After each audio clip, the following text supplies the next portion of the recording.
We're living ever more of our lives online, and with the proliferation of internet-connected portable devices, it's easier and easier to stay connected. But consumers also need to be vigilant for the growing risks posed by online fraudsters. ID fraud is a major trend in the 21st century. The National Fraud Authority estimates it cost the UK economy over £73 billion. Last year alone, CIFAS, the UK's fraud prevention service, recorded over 123,000 victims of identity fraud in the UK.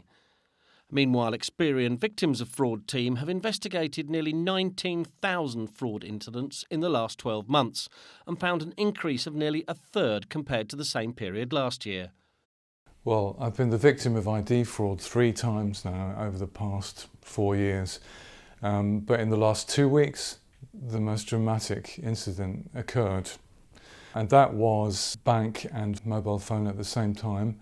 The first I knew was I received a postal statement from the bank telling me £6,000 had been transferred internally between my personal ISA and current account.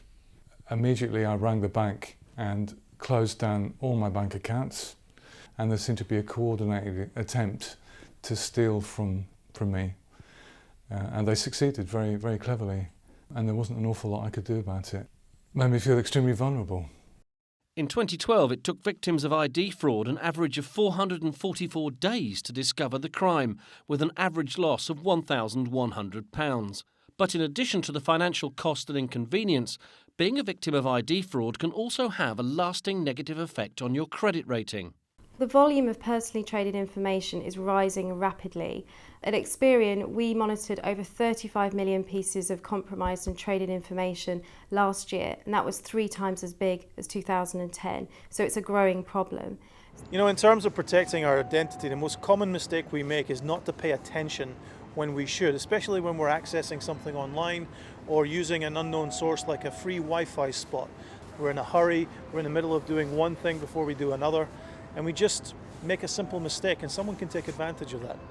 So the biggest enemy is our own inattention. I check everything, but then I look back and I realize there are a few things I didn't check, and that can happen to anybody. The truth is that while these things are possible, they are still unlikely, and you shouldn't walk around paranoid. You should enjoy the convenience of modern life. Just take some precautions. If you become a more difficult target, people will move on to somebody else. Staying safe online is very simple. The first thing that everybody should do is to make sure that they use different passwords for their different online accounts. It's a really simple and easy thing to do. Secondly, make sure your mobile or tablet device is actually password protected. Every device offers this facility, and once again, it's really simple and easy.